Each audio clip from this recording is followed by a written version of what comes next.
అందరికీ నమస్కారము. ప్రభుత్వ డిగ్రీ కళాశాల స్వయం ప్రతిపత్తి సిద్దిపేట తెలుగు విభాగము ఆర్ మహేందర్ రెడ్డి తెలుగు సహాయాచార్యులు. డిగ్రీ ద్వితీయ సంవత్సరము ద్వితీయ భాష తెలుగు రైతు ప్రశస్తి పాఠ్యాంశము 2వ భాగం. మొదటి భాగంలో మనము రచయిత పరిచయం గురించి, అలాగే పాఠ్యభాగ నేపథ్యము, అలాగే పాఠ్యాంశ పరిచయాన్ని చేసుకోవడం జరిగింది.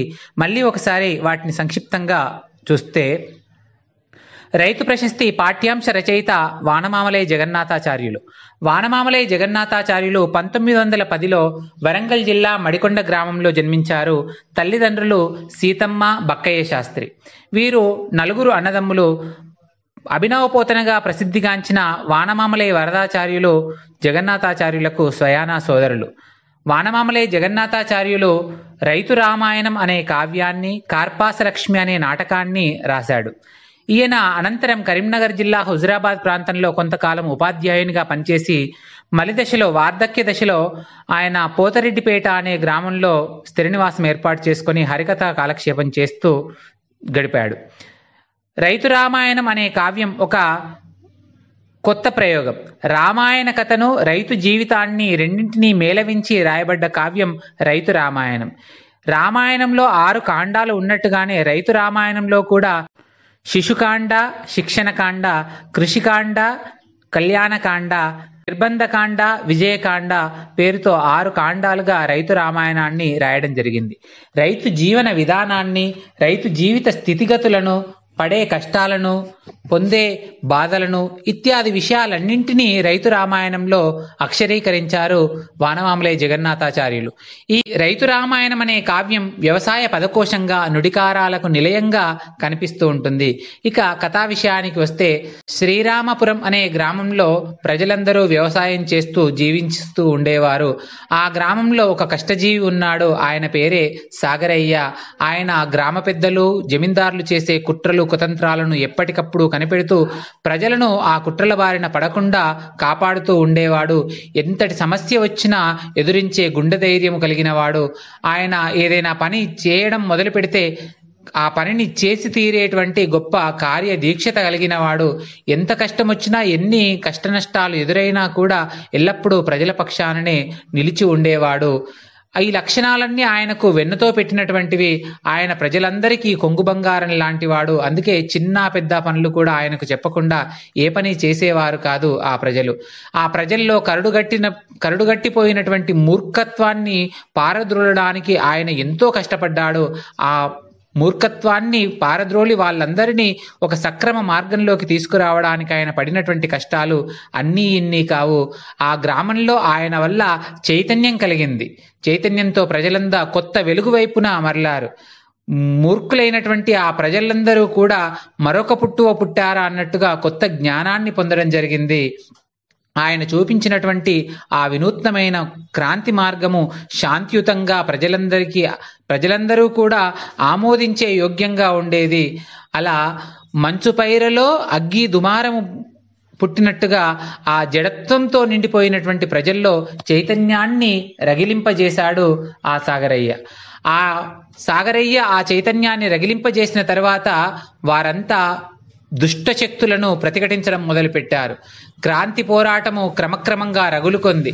ప్రజల్లో ఇక తన అధికారం చెల్లదని భావించినటువంటి జమీందారు నక్కయ్య తోక వాల్చుకున్నాడు. అంటే ఇక తను అప్పటికప్పుడు వాళ్ళని ఏమీ చేయలేక ఊరుకున్నాడు. ఆ వ్యక్తి పేరే, ప్రజల్లో అంత చైతన్యం తీసుకొచ్చినటువంటి వ్యక్తి పేరే సాగరయ్య. ఆయన ఆ పరగనా మొత్తంలో పెద్ద పలుకుబడియు, పెద్ద పేరు కలిగినటువంటి కాపు. అతని భార్యలు 2 గంగమ్మ, మంగమ్మలు. ఇది మనము మొదటి భాగంలో తెలుసుకోవడం జరిగింది. అనంతరం సాగరయ్య గుణగణాలు ఏంటి, సాగరయ్య ఇల్లాండ్రు ఎటువంటి వారు, ఆయన 2ని ఎందుకు వివాహం చేసుకోవాల్సి వచ్చింది అనే విషయాన్ని ఈ 2వ భాగంలో చూద్దాం.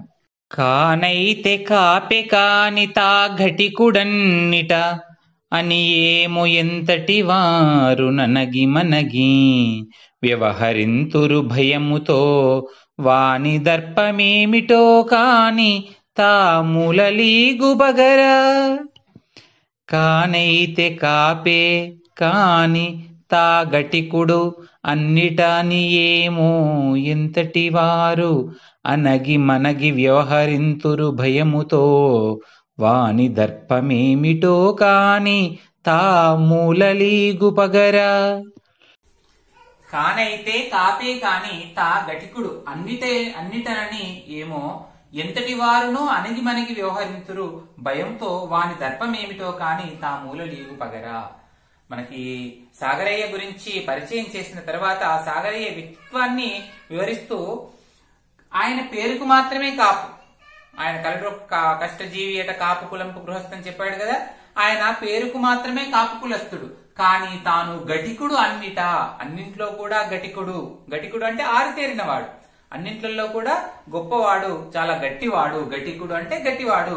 తా గటికుడు అన్నిటనని ఏమో, అన్నింట్లో కూడా చాలా గట్టివాడు అనుకుంటారేమో. ఎంతటి వారును అణిగి మణిగి వ్యవహరింతురు, ఎంత వారైనా కూడా, అంటే ఆ గ్రామ పెత్తందారులు కావచ్చు, ఆ పరగన జమీందారు కావచ్చు, ఎంత వారైనా సరే ఈయన చాలా గట్టివాడు, గొప్పవాడు. ఎందుకు గట్టివాడు, గొప్పవాడుగా భావిస్తున్నారంటే ఆయనకు ప్రజాబలం ఉంది. ప్రజలందరినీ, మూర్ఖంగా వెళ్తున్నటువంటి ప్రజలందరినీ చాలా కష్టపడి ఒక సక్రమమైన మార్గంలోకి తీసుకొచ్చారు కాబట్టి ప్రజలందరూ కూడా సాగరయ్య వెనకాల ఉన్నారు. అందుకనే ఈయన చాలా గట్టివాడని ఎంతటి వారైనా కూడా, ఆ గ్రామంలోని పెత్తందారులు కావచ్చు, ఆ పరగన జమీందారు కావచ్చు, ఎంతటి వారైనా కూడా అణిగి మణిగి భయంతో వ్యవహరిస్తారు. వారి దర్పమేమిటో కాని, ఆయన యొక్క వ్యవహారం, ఆ వ్యక్తిత్వం ఏంటో కాని తా మూలలీగు పగర, శత్రువులు కూడా అతనికి ఎదురుగా వెళ్లరు, పక్కకు తొలగి ఉంటారు. మూలలీగుతారంటే సూటిగా వెళ్లరు, ఎదురుగా వెళ్లకుండా పక్కకు తొలగి వ్యవహరిస్తారు. అంటే ఇక్కడ సాగరయ్య తన బాహుబలంతో బెదిరించడం లేదు, తన బుద్ధి బలంతో బెదిరిస్తున్నాడు. బెదిరించడం కూడా కాదు, తన బుద్ధి బలంతో చెడును అరికడుతూ ఉన్నాడు. సాగరయ్య వెనుక ప్రజాబలం ఉంది కాబట్టి ఎంత పెద్ద వాళ్ళైనా కూడా ఈయన చాలా గట్టివాడు అని భయంతో వ్యవహరిస్తారు.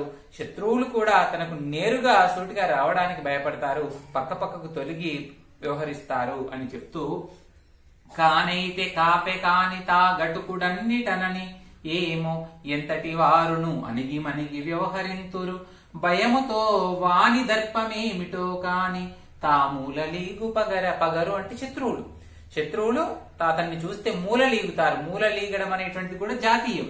మూలలీగడం అంటే మూలకు వెళ్లి కూర్చోవడం కాదు, తప్పించుకుంటూ ఉండడం. శత్రువులు తనని చూస్తే మూలలీగుతారు. ఎంతటి వారైనా సరే, ఆయన గటికుడు పేరుకు మాత్రమే కాపు కానీ చాలా గట్టివాడు కాబట్టి ఎంతటి వారైనా సరే ఆయన్ని చూసి భయంతో వ్యవహరిస్తారు. ఆయన దర్పమేంటో కానీ ఆయన్ని చూస్తే శత్రువులు మూలలీగుతారని చెప్పి, సాగరయ్య పటేలు జడిపించడెవనిని కాని దొరలు గూడ గజ్జుమన్రు ఎంత మేకయో మరంత బెబ్బులి లేచి ఎగురు తిరిగే నేని ఎదురు లేదు. సాగరయ్య పటేలు జడిపించడెవనిని కాని దొరలు గూడ గజ్జుమన్రు ఎంత మేకయో మరంత బెబ్బులి లేచి ఎదురు తిరిగే నేని ఎదురు లేదు. ఎదురు తిరిగే నేని ఎదురే లేదు. పటేలు జడిపించడెవనిని కాని దొరలు కూడా గజ్జుమన్రు ఎంత మేకయో మరంత బెబ్బులి లేచి ఎదురు తిరిగేనేని ఎదురే లేదు. సాగరయ్య పటేలు, ఈ పటేలు అనేటువంటి వ్యవహారం ఇంకా గ్రామాల్లో మనకు కనిపిస్తూ ఉంటుంది. వ్యవసాయం చేస్తూ ఉండేటువంటి పెత్తందారులను, పెద్ద మనుషులను పటేల్ అనేటువంటి పేరుతోటి వ్యవహరించడము గ్రామాల్లో నేటికి కూడా ఇంకా ఇది కొనసాగుతుంది. మన సాగరయ్య పటేలు ఈ కావ్యనాయకుడుగా చెప్పుకుంటున్నటువంటి ఈ సాగరయ్య పటేలు జడిపించడెవరిని, ఎవరిని కూడా భయపెట్టాడు. తనకు డాబు దర్పం ఉందని ఏనాడు ఎవరిని కూడా భయపెట్టాడు. అతన్ని చూసి ప్రజలు భయపడతారే తప్ప ఆయన ఎవరిని భయపెట్టాడు. జడిపించడు ఎవరిని కానీ దొరలు కూడా గజ్జుమన్రు. గజ్జుమనడం ఇది కూడా మంచి పలుకుబడి. గజ్జుమనడం అంటే భయపడడం. వాడిని చూస్తే గజ్జుమన్నరా అంటారు. గజ్జుమనడం అంటే భయపడము అని అర్థం. సాగరయ్య పటేలు తనంతట తానుగా ఎవరిని కూడా భయపెట్టడు, కానీ ఆయనను చూస్తే ఆ గ్రామ పెత్తందారులు, జమీందారులు, దొరలు కూడా గజ్జుమంటారు, భయపడతారు. ఏం చూసి భయపడతారు? తన వెనుక ఉన్న ప్రజాబలాన్ని చూసి భయపడతారు. ఎంత మేకయో మరంత బెబ్బులి, ఎంత మంచివాడో కోపం వస్తే అంత పౌరుషం ఉన్నవాడు, ఎంత మెత్తని వాడో అంత గట్టివాడు. ఎంత మేకయో మరంత బెబ్బులి, ఎంత మేకలాగా సాధుజీవిలాగా కనిపిస్తాడో అంత బెబ్బులిలాగా క్రూరంగా కూడా మారుతాడు. అంటే అవకాశాన్ని బట్టి ఆయన లోపల మార్పు అనేటువంటిది ఉంటుంది. అవసరానికి తగ్గట్టుగా ప్రవర్తిస్తాడు. లేచి ఎదురు తిరిగేనేని ఎదురే లేదు. ఆయన ఎవరికైనా ఎదురు తిరిగితే ఇంకా ఆయన ఎదురించే మనగాడే లేడు, లేచి ఎదురు తిరిగేనేని ఎదురే లేదు అంటూ ఆయన వ్యక్తిత్వాన్ని గురించి ఈ పద్యంలో మనకు చెప్తున్నాడు. సాగరయ్య పటేలు జడిపించడు ఎవరిని కూడా, కానీ దొరలు కూడా గజ్జుమన్రు. సాగరయ్య తనకు తానుగా ఎవరిని కూడా భయపెట్టడు, కానీ ఆయన్ని చూస్తే ఆ గ్రామ దొరలు కూడా భయపడతారు. గజ్జుమనడం అంటే భయపడడం. ఎంత మేకయో మరంత బెబ్బులి, ఎంత సాధువుగా సాఫ్ట్ కార్నర్ అంటామే అలా ఎంత సౌమ్యంగా ఉంటాడో అంత కోపానికి అవసరం మేరకు అంత కోపాన్ని కూడా ప్రదర్శిస్తాడు. లేచి ఎదురు తిరిగేనేని ఎదురే లేదు. ఆయన అవసరార్థం ఎక్కడైనా అవసరం వస్తే లేచి ఎదురు తిరిగితే ఇంకా ఆయన ఎదిరించేవాడే లేడు. లేచి ఎదురు తిరిగేనేని ఎదురే లేదు. ఎవరి గురించి అన్నారు ఈ మాట? సాగరయ్య గురించి చెప్పడం జరిగింది. ఈ విధంగా సాగరయ్య తత్వం అవసరం మేరకు సాధువుగా ఉంటాడు, అవసరమైతే గట్టిగా మాట్లాడడం కూడా చేస్తాడు. అందుకే ఆయనను గటికుడు అని ఇంతకు ముందు పద్యంలో చెప్పడం జరిగింది. తర్వాత వయస్సునకే కాదు లోకానుభవమునకును అందరన్ బెద్ద అంతంత నక్షరాస్యుడు ఇంగితజ్ఞుడు పైకి తా బొంకడెపుడు కాని పాతాల యంత్రమాలోని యూహ. వయస్సునకే కాదు లోకానుభవమునకును అందరన్ పెద్ద అంతంత అక్షరాస్యుడు ఇంగితజ్ఞుడు పైకి తా బొంకడెపుడు కాని పాతాల యంత్రము ఆలోని ఊహ. వయస్సునకే కాదు లోకానుభవమునకును అందరన్ పెద్ద అంతంత అక్షరాస్యుడు ఇంగితజ్ఞుడు పైకి తా బొంకడు ఎప్పుడు కాని పాతాళ యంత్రము ఆలోని ఊహ అని చెప్తున్నాడు. సాగరయ్య గురించి చెప్తూ వయస్సునకే కాదు లోకానుభవమునకు అందరిలో పెద్ద. ఆయన వయస్సులో మాత్రమే పెద్దవాడు కాదు, లోకానుభవంలో కూడా పెద్ద. అంటే లోకాన్ని చూసి లోకం ద్వారా నేర్చుకోవడం. మనకి నేర్చుకోవడం అనేటువంటిది చాలా మంది గురువు చెప్తేనే శిష్యుడు నేర్చుకుంటారంటారు. కానీ ఆచార్యాత్ పాదమాదత్తే పాదం శిష్యస్వమేధయ పాదం బ్రహ్మచారిభ్యో పాదం కాలక్రమేణ చ అని 25% మాత్రమే మనము గురువు నుండి నేర్చుకుంటాం. 25% మన లోపల ఉంటుంది, 25% మన స్నేహితుల ద్వారా నేర్చుకుంటాం. మిగతా 25% మాత్రము కాలక్రమేణ చ అనుభవపూర్వకంగా వయస్సుతో పాటుగా నేర్చుకోవడం జరుగుతుంది. అది విద్యకు సంబంధించి. ఇక్కడ అది అందరూ నేర్చుకుంటారా అంటే అందరూ నేర్చుకోకపోవడానికి తమ తమ మనస్థితిని బట్టి నేర్చుకోకపోవడం ఉంటుంది.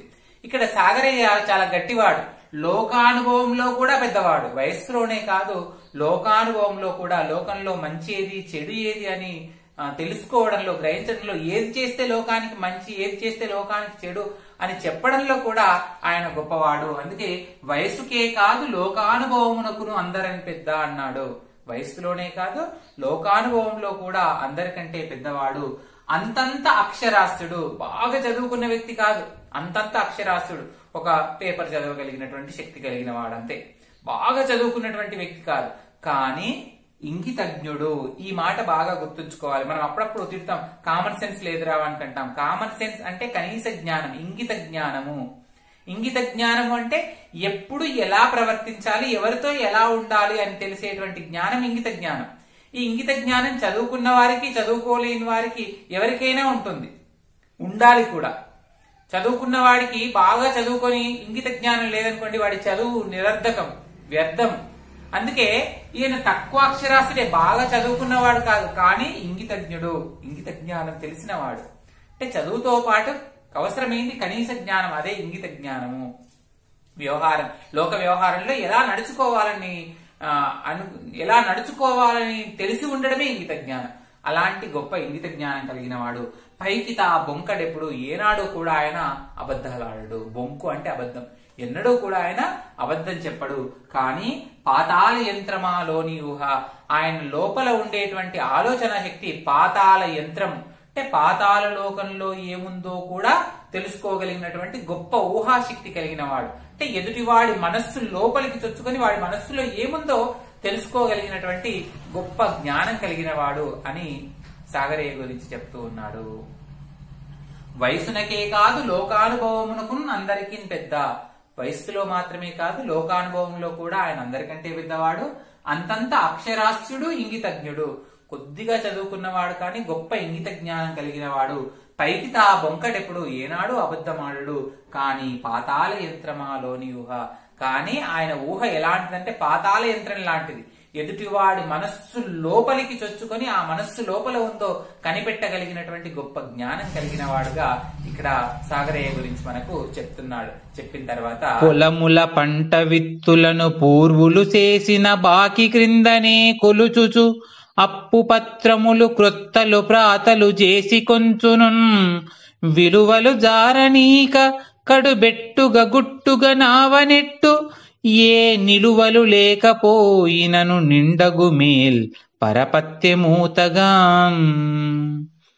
పొలముల పంట విత్తులను పూర్వులు చేసిన బాకి క్రిందనే కొలుచుచు అప్పు పత్రములు క్రొత్తలు ప్రాతలు చేసి కొంచుచున్ విలువలు జారనీక కడుబెట్టుగా గుట్టుగా నావనెట్టున్ ఏ నిలువలు లేకపోయినను నిండగు మేల్ పరపత్యమూతగాన్. పొలముల పంట విత్తులను పూర్వులు చేసిన బాకి క్రిందనే కొలుచుచున్ అప్పు పత్రములు కొత్తలు ప్రాతలు చేసి కొంచుచున్ విలువలు జారనీక కడుబెట్టుగా గుట్టుగా నావనెట్టును ఏ నిలువలు లేకపోయినను నిండగు మేల్ పరపత్యము ఊతగాన్. ఒక సాధారణ రైతు జీవిత విధానాన్ని ఈ పద్యంలో మనకు చెప్తున్నాడు. చాలా వరకు 100% రైతుల జీవితం ఇలాగే కనిపిస్తుంది. అంటే ఇప్పుడు అభివృద్ధి చెందిన తర్వాత, కొంత అక్షర జ్ఞానం పెరిగిన తర్వాత రైతుల జీవితంలో కొంత మార్పు, ఒక 10% మార్పు జరిగిందేమో కానీ ఒక 30 సంవత్సరాల క్రితం వరకు కూడా సమాజంలో రైతు జీవితం ఈ విధంగానే కనిపించేది. పొలముల పంట విత్తులను, పొలంలో పండినటువంటి ధాన్యాన్ని పూర్వులు చేసిన బాకి క్రిందనే కొలుచుచు, అంతకంటే ముందు చేసినటువంటి, తనకంటే ముందు తన తాతలు తండ్రులు చేసినటువంటి అప్పు కిందనే కొలిచేవాళ్ళు. అంటే ఆ వ్యాపారస్తులు, వడ్డీ వ్యాపారస్తులు కావచ్చు, లేదంటే ధాన్యాన్ని కొనే వ్యాపారస్తులు కూడా ఆ లెక్కను ఏనాడో తెగనిచ్చేవాళ్ళు కాదు. ఆ మిత్తికి మిత్తి, ఇంట్రెస్ట్ కి ఇంట్రెస్ట్, వడ్డీ మీద వడ్డీ, వడ్డీ మీద వడ్డీ, అలా ఏనాడు ఆ బాకి తీరేది కాదు. వచ్చిన పంటంతా కూడా ఆ వ్యాపారి ఇంటికే చేరేది, రైతుకు మాత్రము శూన్యంగానే ఉండేది. అందుకే పొలముల పంట విత్తులను పూర్వులు చేసిన బాకి క్రిందనే కొలుచుచు, ఎప్పుడు వచ్చిన పంటను అప్పుడు ఆ బాకి కిందికే వెళ్లిపోయేది. ఆ బాకి ఏనాడు కూడా తీరేది కాదు. అప్పు పత్రములు క్రొత్తలు ప్రాతలు చేసి కొంచుచున్న, అప్పు పత్రాలు ఎప్పటికప్పుడు పాతవి కొత్తగా మార్చడం, పాతవి కొత్తగా మార్చడం, లెక్క చేసుకోవడం, మళ్ళీ కొత్తవి మార్చడం. లెక్క కొంత అప్పు కట్టిన తర్వాత మళ్ళీ కొత్త పత్రం రాస్తే దీని వడ్డీకి మళ్ళీ వచ్చే పంటకు మళ్ళీ వడ్డీ మీదనే తీరిపోయేది. మళ్ళీ అప్పు పత్రాన్ని మళ్ళీ కొత్తగా రాసుకోవడం. ఇలా జీవితాంతం తాము చేస్తున్నటువంటి పంటనంతా కూడా రైతులు వ్యాపారస్తులకు, వడ్డీ వ్యాపారస్తులకు, దళారులకే పెట్టేవాళ్ళు. అందుకే రైతు అభివృద్ధి చెందడం అనేటువంటి ఎందుకు జరగడం లేదు అంటే, పెట్టుబడికి సరిపడినటువంటి సంపద తన దగ్గర లేకపోవడం వల్ల ఆ డబ్బున్న వాడి నుండి తీసుకొచ్చి పెట్టుబడి పెట్టి పంట పండించడం. ఆ పంట పండితే పర్లేదు, పంట నష్టపోతే అక్కడ అప్పు కొండలాగా పెరిగిపోవడం. ఇలా అత్యంత క్లిష్ట పరిస్థితుల్లో రైతు జీవితం సాగుతూ ఉంటుంది. అందుకే ఆ రైతు ఎంత, ఈ సాగరయ్య గురించి చెప్తూ, సాగరయ్య అనే రైతు తాను చేసిన వ్యవసాయం ద్వారా పండించినటువంటి పంటను ఎప్పుడు ఆ పూర్వులు చేసినటువంటి బాకి కిందనే కొలుస్తూ, అప్పు పత్రాలని కొత్తగా పాతగా చేసుకుంటూ, విలువలు జారనీక అట్లా చేసినప్పుడు కూడా ఏనాడు విలువలు జారిపోలేదు. విలువలు జారిపోలేదంటే నమ్మినటువంటి విలువలు తాను 10 మందికి చెప్పేవాడు కాబట్టి తను పాటించాలని ఏనాడు కూడా అన్యాయాలకు, అక్రమాలకు పాల్పడకుండా, తనకు అప్పు ఇచ్చిన వాడిని ఎదిరించకుండా, బెదిరించకుండా, ఎందుకు ఈ అప్పు తీరడం లేదని అడగకుండా, వాడు ఇచ్చాడు కాబట్టి వాడికి కట్టాలి అనేటువంటి ఆలోచన చేత ఏనాడు దిగజారిపోకుండా కడుబెట్టుగా గుట్టుగా నావనెట్టు, కడుబెట్టుగా చాలా గట్టిగా ప్రయత్నం చేసి, గుట్టుగా రహస్యంగా నావను నెట్టుకుంటూ వస్తున్నాడు. నావను నెట్టుకుంటూ రావడం అంటే సంసారాన్ని గడుపుతూ వస్తున్నాడు, సంసారాన్ని సాగిస్తూ వస్తున్నారు. ఏనాడు కూడా తమకు లేదు అనేటువంటి విషయాన్ని బయటపడనివ్వకుండా చాలా రహస్యంగా ఆ ఇంటిని కాపాడుతూ వస్తున్నారు. తనకి ఏమీ లేదు, బికారి అనేటువంటి మాట ఏనాడు బయటపడకుండా వస్తున్నాడు. ఏ నిలువలు లేకపోయినను, పూర్వీకులు సంపాదించినటువంటి ఏ నిలువలు లేవు. నిలువలు అంటే, నిలువ అంటే గతంలో సంపాదించినటువంటి ధాన్యాన్ని పూర్తిగా అమ్ముకోకుండా ఇంట్లో నిలువ పోసుకునేవాళ్ళు. గుమ్ములలో అలాగే గరిసెలలో నిలువ ఉంచుకునేవాళ్ళు. అవసరం మేరకు ఆ ధాన్యాన్ని అమ్ముకుంటూ జీవనాన్ని కొనసాగించేవాళ్ళు. అలాంటి ఏ నిల్వలు లేకపోయినప్పటికీ కూడా నిండగు మేల్ పరపత్యము ఊతగాన్, నిండైనటువంటి గొప్పనైనటువంటి మేలు చేసే గుణము పరపత్యము, పరపతి అంటే ఇతని నమ్మి ఓడను డబ్బులు అడిగితే నమ్మి ఇవ్వడము, ఇంకెవరికైనా అవసరం ఉంటే ఇతని మధ్యలో జమీదారుగా ఉంటే ఇవ్వడము, ఇలా పరపతి కలిగిన వాడు. అంటే ఇతనికి ఇస్తే ఎటు పోవురా అనేటువంటి ఒక పరపతిని కలిగి ఉండడం. అలాంటి పరపతి మేలు రెండు ఊతగా ఆధారంగా ఆ జీవితాన్ని కొనసాగిస్తూ ఉన్నాడు సాగరయ్య. సాగరయ్య పండిన పంటనంతా కూడా పూర్వులు చేసిన బాకి కిందనే కొలుస్తూ అప్పుపత్రాలని కొత్తవి పాతవిగా చేసుకుంటూ ఏమాత్రం విలువల్ని దిగజారిపోనీయకుండా చాలా రహస్యంగా ప్రయత్నంతో సంసార నావను సాగిస్తూ ఉన్నాడు. ఏ నిలువలు లేకపోయినా, ఎలాంటి ఆధారాలు ధాన్యం కావచ్చు, డబ్బు కావచ్చు, ఎలాంటి ఆధారాలు లేకపోయినప్పటికీ కూడా మేలు చేసేటువంటి లక్షణము పరపతి ఆధారంగా చేసుకొని తన సంసార నావను సాగిస్తూ ఉన్నాడు అని సాగరయ్య గురించి చెప్తున్నాడు దీంట్లో.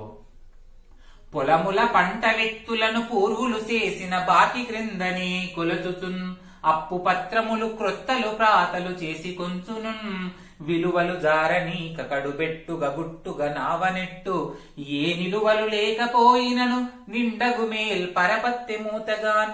ఏ నిలువలు లేకపోయినప్పటికీ మేలు చేసే లక్షణము పరపతిని ఆధారంగా చేసుకొని తన కాపురాన్ని సాగిస్తూ ఉన్నాడు.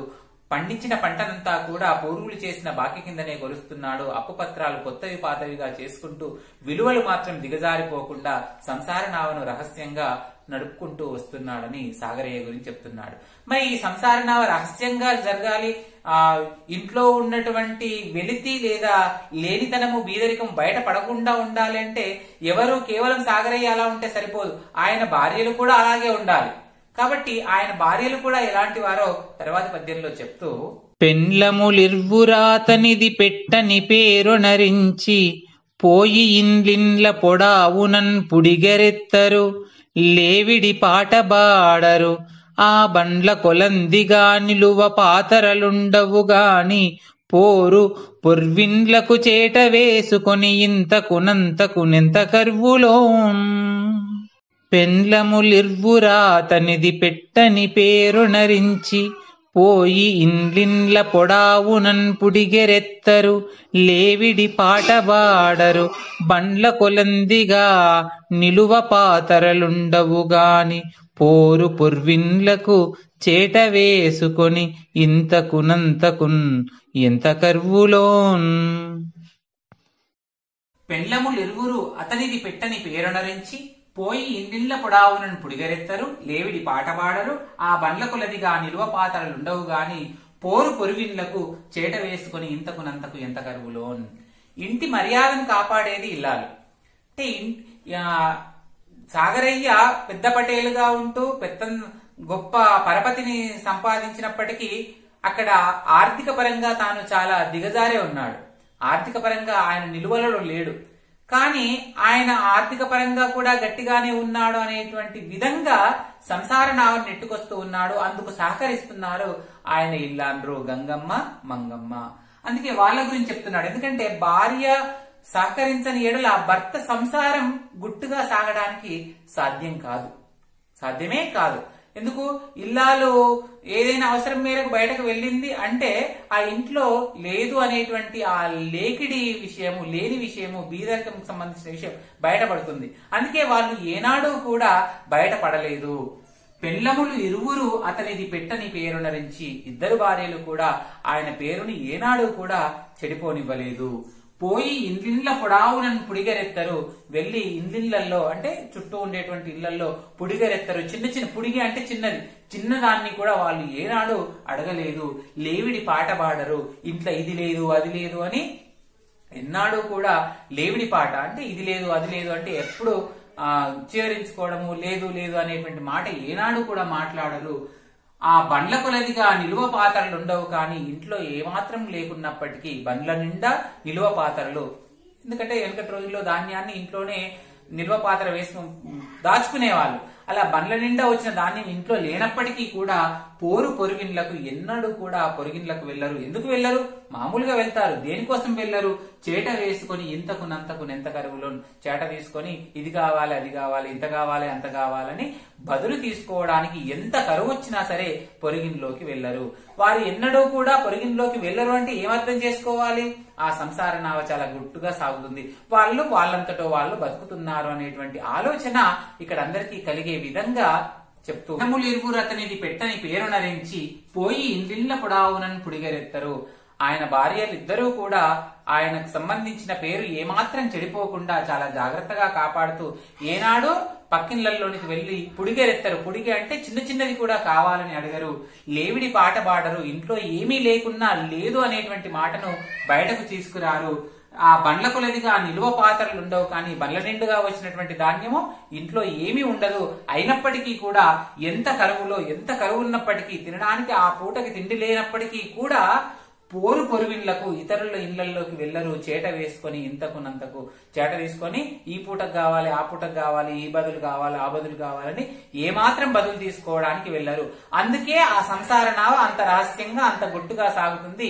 సాగరయ్య పరపతి సమాజంలో ఇంకా నిలుకొని ఉంది.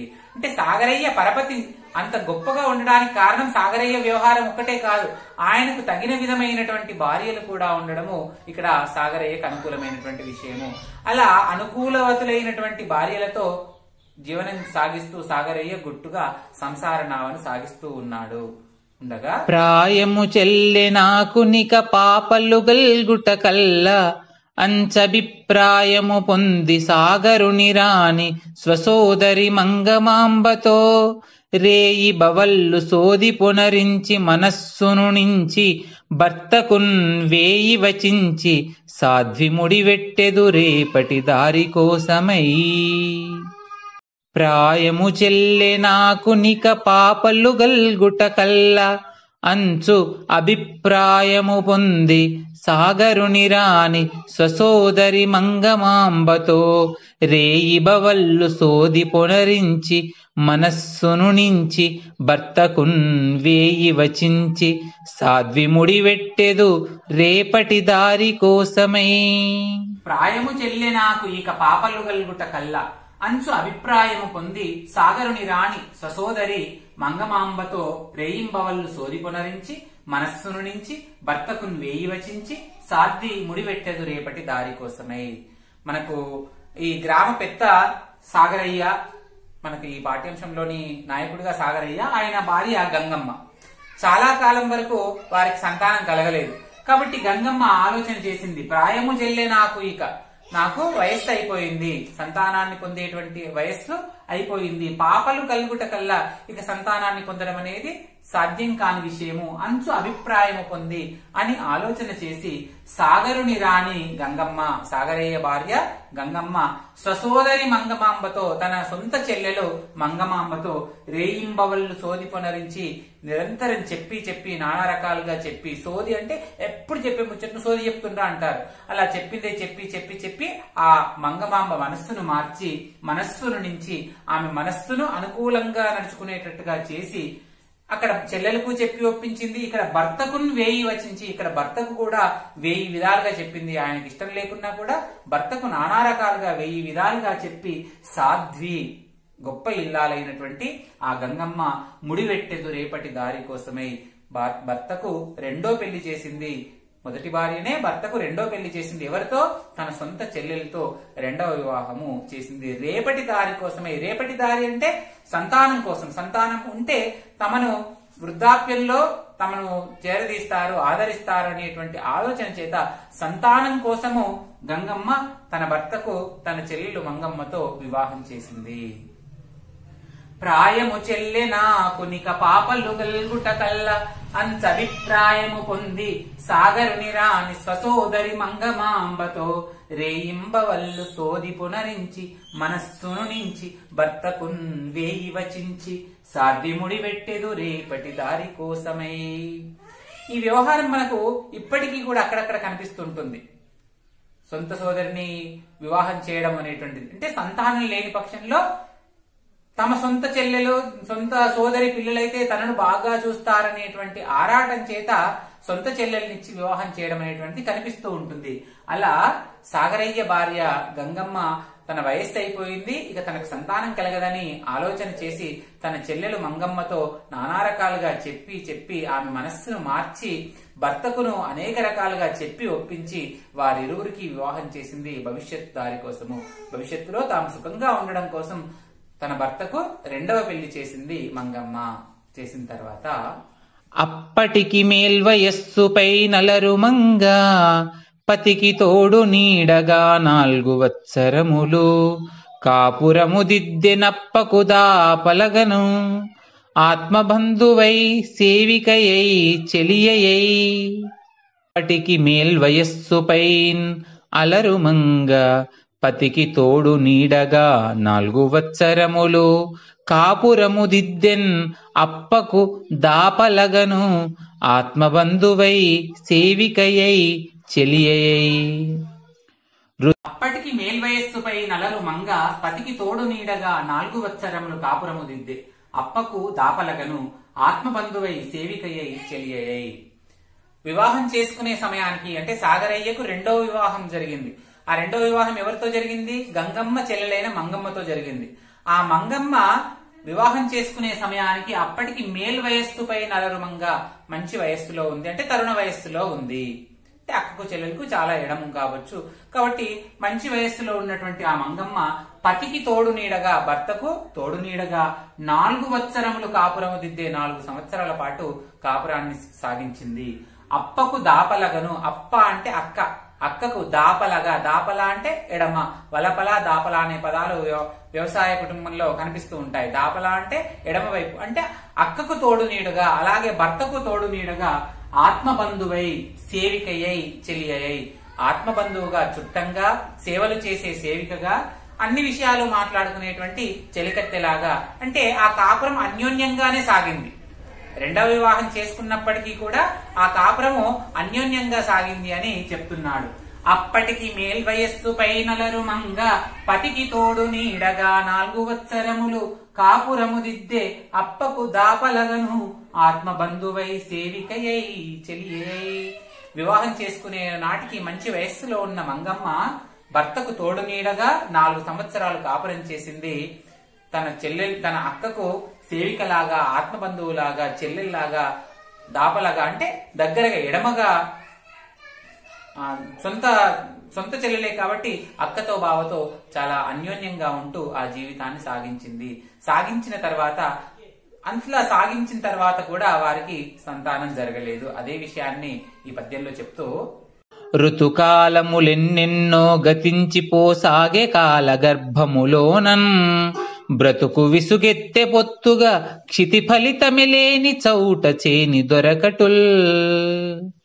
ఋతుకాలములు ఎన్నెన్నో గతించిపోసాగే కాలగర్భములోనన్ బ్రతుకు విసుగెత్తె పొత్తుగా క్షితి ఫలితమే లేని చౌట చేని దొరకటుల్. ఋతుకాలములెన్నెన్నో గతించి పోసాగే కాల గర్భములోనన్. ఈ వాక్యాన్ని రెండింటికి అన్వయం చేయొచ్చు. స్త్రీ పరంగా అన్వయం చేసుకోవచ్చు, ప్రకృతి పరంగా అన్వయం చేసుకోవచ్చు. స్త్రీ పరంగా అన్వయం చేసుకుంటే ఋతుకాలాలు ఎన్నెన్నో గతించిపోసాగాయి కాలగర్భంలో, అంటే కాలం గడుస్తూ ఉంది, ఆమె జీవితం సాగుతూ ఉంది. రెండవది ఋతుకాలములెన్నెన్నో గతించిపోసాగే కాలగర్భంలోనన్, ఋతువులు మారుతూ ఉన్నాయి. మనకు 6 రకాల ఋతువులు: వసంత ఋతువు, గ్రీష్మ ఋతువు, వర్షా ఋతువు, హేమంత ఋతువు, శరదృతువు, హేమంత ఋతువు, శిశిర ఋతువు. ఈ 6 ఋతువులు, ఋతుకాలాలు కాలక్రమేణా మారుతూ ఉన్నాయి. అలా కాలం గడిచిపోతూ ఉంటుంది. ఋతుకాలములెన్నెన్నో గతించిపోసాగి కాలగర్భములోన అంటే కాలం గడుస్తూ ఉంది, ఋతువులు మారుతూ ఉన్నాయి. స్త్రీ పరంగా ఋతువులు మారుతున్నాయి, ప్రకృతి పరంగా ఋతువులు మారుతున్నాయి. బ్రతుకు విసుగెత్తే, కానీ బ్రతుకు విసుగ్గా ఉంది. మొదటి భార్యకు సంతానం కాలేదు, రెండో భార్యకు కూడా సంతానం కాలేదు. పొత్తుగా క్షితి ఫలితమే లేని చౌట చేని దొరకటల్. చౌట చేను అంటే చౌడు భూములు. చౌడు భూముల్లో పంట పండదు. క్షితి ఫలితమే లేని చౌట చేనులో భూమి ఏమీ పండదు. అలా చౌట చేనులో పంట పండకపోతే రైతు ఏ విధంగా బాధపడతాడో అదే విధంగా సంతానం లేకపోవడం వల్ల సాగరయ్య కూడా బాధపడుతున్నాడు అని వ్యవసాయిక జీవన విధానానికి అనుకూలమైనటువంటి ఉపమాలంకారంతో ఈ పద్యంలో చెప్పడం జరిగింది. పంట పండకపోతే రైతు ఏ విధంగా బాధపడ్డాడో అలాగే సాగరయ్య పటేల్ కూడా సంతానం లేకపోవడం వల్ల బాధపడ్డాడు. కాలం గడుస్తూ ఉంది కానీ పంట పండడం లేదు. చౌడు భూముల్లో పంట పండని విధంగా తన ఇంట ఎలాంటి సంతానం కలగలేదు అనేటువంటి ఆవేదన ఆ రైతు సాగరయ్యలో కనిపిస్తూ ఉంది.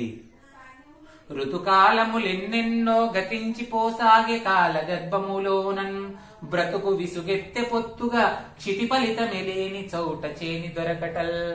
ఋతుకాలాలెన్నో పోతూ ఉన్నాయి కానీ ఆమె సంతానవతి కాలేదు మంగమ్మ. అలాగే ఋతువులు ఎన్నో గడిచిపోతూ ఉన్నాయి కానీ పొలంలో పంట పండలేదు. బ్రతుకు విసుగెత్తే పొత్తుగా క్షితి ఫలితమే లేని చౌట చేని దొరకటల్. భూమి పండని భూమిలో, చౌడు భూముల్లో పంట పండకపోతే రైతు ఎంత విసుగు చెందుతాడో, అలాగే తన ఇంట పంట పండకపోవడం వల్ల, తన కడుపు పంట పండకపోవడం వల్ల కూడా ఆ రైతు అంత ఆవేదన చెందుతున్నాడని చెప్పడం జరిగింది. కాలేదు కాన్పులిరువురికీలోగా కాన్పు వయసులెత్త గ్రమముమైన్ రాలేదో ఫలకాలము తేలేదో పుత్ర భిక్ష దేవులిరువురన్. రాలేదు కాన్పులిరువురికి ఈలోగా కాన్పు వయసులెత్త క్రమముమైన్ రాలేదో ఫలకాలము తేలేదో పుత్ర భిక్ష దేవులిరువురన్. కాలేదు కాన్పులిరువురికి ఈలోగా కాన్పు వయస్సులెత్త క్రమం మైన్ రాలేదో పలకాలము తేలేదో పుత్ర భిక్ష దేవులిరువురన్. ఇలా మొదటి భార్యకు సంతానం కలగలేదు. అలాగని మొదటి భార్య గంగమ్మ తన చెల్లెలు మంగమ్మతో వివాహం చేయించింది, కానీ మంగమ్మకు కూడా సంతానం కలగలేదు. కాలేదు కాన్పులిరువురికి, ఇద్దరికి కూడా సంతానం కాలేదు. ఈలోగా కాన్పు వయస్సులెత్త క్రమము మైన్, ఈలోగా వాళ్ళు సంతానం పొందేటువంటి వయస్సును కూడా దాటిపోయారు. రాలేదో పలకాలము తేలేదో పుత్రభిక్ష దేవులిరువురున్, ఫలించే కాలము రాలేదు. ఇరువురు కూడా, ఇద్దరు భార్యలు ఉన్నప్పటికీ కూడా సంతానం కాలేదు. పుత్రభిక్షను ఇద్దరు భార్యలు కూడా తేలేదు. ఆ రకంగా సాగరయ్య జీవితంలో సంతానం కలగలేదు అని ఆవేదనగా చెప్తున్నాడు. కాలేదు కాన్పులిరువురికి ఈలోగా కాన్పు వయసులెత్త క్రమము మైన్ రాలేదో పలకాలము తేలేదో పుత్రభిక్ష దేవులిరువురన్. పుత్రభిక్షను ఇద్దరు దేవులు అంటే ఇద్దరు భార్యలు కూడా అతనికి సంతానాన్ని అందించలేదు అనేటువంటి విషయాన్ని ఈ పద్యం ద్వారా వ్యక్తం చేస్తున్నాడు. ఇద్దరికీ కాన్పు జరగలేదు, కాన్పు జరిగే వయస్సు కూడా దాటిపోయింది, ఫలకాలము రాలేదు అంటే ఫలించేటువంటి శుభకాలం వారికి రాలేదు. ఇద్దరు ఇలాంటి కూడా సంతానాన్ని పొందలేరు అని ఈ పద్యం ద్వారా మనకు చెప్తున్నాడు. ఈ విధంగా ప్రజలలో గొప్ప పేరు ప్రఖ్యాతలు సంపాదించి మంచి పరపతి కలిగినటువంటి ఆ సాగరయ్య ప్రజలను ఒక సక్రమ మార్గంలోకి తీసుకొచ్చినటువంటి సాగరయ్యకు ఇద్దరు భార్యలు గంగమ్మ, మంగమ్మ. అయితే ఆయన చాలా గటికుడు, గొప్పవాడు. ఎంతవారైనా కూడా ఆయన దగ్గర అణిగిమణిగి భయంతో వ్యవహరించేవారు. ఆయన దర్పమేంటో కానీ శత్రువులు కూడా ఆయనకు ఎదురుపడి నడుచుకునేవారు కాదు. ఆయన ఎవ్వరినీ కూడా భయపెట్టేవాడు కాదు, కానీ ఆయనను చూస్తే దొరలు కూడా భయపడేవారు. ఎంత సాధువుగా ఉండేవాడో అంత కఠినంగా కూడా వ్యవహరించేవాడు. ఎంత మేకయో మరంత బెబ్బులి అన్నట్టుగా ఆయన ఎదురు తిరిగితే ఆయనకు ఎదురు నిలిచేవాడు ఎవడూ కూడా ఉండేవాడు కాదు. వయస్సులో మాత్రమే కాదు, లోకానుభవంలో కూడా ఆయన పెద్దవాడు. అక్షర జ్ఞానం తక్కువే ఉన్నప్పటికీ ఇంగిత జ్ఞానం, చాలా గొప్ప ఇంగిత జ్ఞానం కలిగిన వాడు. ఏనాడో అబద్ధాలు ఆడేవాడు కాదు. ఎదుటి మనిషి లోపలి ఆలోచనను కూడా పసిగట్టగలిగినటువంటి గొప్ప జ్ఞానం కలిగిన వాడు సాగరయ్య. పొలంలో పండించిన పంటనంతా కూడా పూర్వులు చేసిన బాకి కిందనే చెల్లిస్తూ అప్పుపత్రాలను కొత్తవి పాతవిగా చేసుకుంటూ ఏమాత్రం విలువలు దిగజారిపోనీయకుండా చాలా రహస్యంగా గుట్టుగా సంసార నావను నెట్టుకొస్తూ ఉన్నాడు. ఏ నిలువలు లేకపోయినప్పటికీ కూడా అందరికీ చేస్తున్నటువంటి మేలు పరపతిని ఊతగా గ్రహించి ఆయన ఆ సంసారాన్ని నెట్టుకొస్తూ ఉన్నాడు. ఆయన భార్యలు ఇద్దరూ కూడా సాగరయ్య పేరును ఏమాత్రం చెడనీయకుండా, చిన్న చిన్న దానికి కూడా పొరుగిళ్ళల్లోకి వెళ్ళి అడగకుండా, లేదు అని ఎన్నడూ కూడా లేదు లేదు అనేటువంటి మాట మాట్లాడకుండా, బండ్ల కొలది నిలువ పాత్రలు లేనప్పటికీ కూడా చేట వేసుకొని ఇంత అంతా కావాలని ఎన్నాడూ కూడా, ఎంత కరువులో కూడా పొరుగిళ్ళల్లోకి వెళ్ళి అడుక్కొని తీసుకురావడం అనే లక్షణం వారికి ఏనాడు ఉండేది కాదు. భర్తకు తోడుగా వారు కూడా ఆ సంసారాన్ని గుట్టుగా సాగిస్తూ ఉన్నారు. ఇలా ఉండగా సాగరయ్య మొదటి భార్య గంగమ్మ ఇక నాకు వయస్సు అయిపోయింది, నాకు పిల్లలు పుట్టడం అనేటువంటిది సాధ్యం కాని పని అని భావించి తన చెల్లెలు మంగమ్మను అనేక రకాలుగా ఒప్పించి భర్తకు 1000 మాటలు చెప్పి వారిరువురికి వివాహం చేసింది. ఆ వివాహం నాటికి మంచి వయస్సులో ఉన్నటువంటి మంగమ్మ భర్తతో సంసారాన్ని చేస్తూ కాపురం దిద్దుతూ ఉంది. తన అక్కకు చెల్లెలుగా, సేవికగా, చెలికత్తెగా సేవలు చేస్తూ జీవితాన్ని సాగిస్తూ ఉంది. ఇలా కాలం గడుస్తూ ఉంది, ఋతువులు మారుతూ ఉన్నాయి, కానీ ఆమె సంతానవతి కాలేదు. ఇలా ఇరువురు భార్యలు ఉన్నప్పటికీ కూడా ఇరువురికి సంతానం కాలేదు, ఇంకా ఇరువురికి సంతానం కాలేదు, తమ వంశాంకురం జరగలేదు వంశాంకురం పొందలేము అనేటువంటి బాధ ఆయన లోపల నిలిచిపోయింది. ఇద్దరు భార్యలు ఉన్నప్పటికీ సంతానం పొందలేనే అనేటువంటి ఆవేదన సాగరయ్య లోపల ఉండేది. ఇంతవరకు మనము రైతు ప్రశస్తి పాఠ్యాంశం 2వ భాగం సారాంశాన్ని విన్నాము. ఆర్ మహేందర్ రెడ్డి, తెలుగు సహాయాచార్యులు, తెలుగు విభాగము, ప్రభుత్వ డిగ్రీ కళాశాల, స్వయం ప్రతిపత్తి, సిద్దిపేట. ధన్యవాదాలు.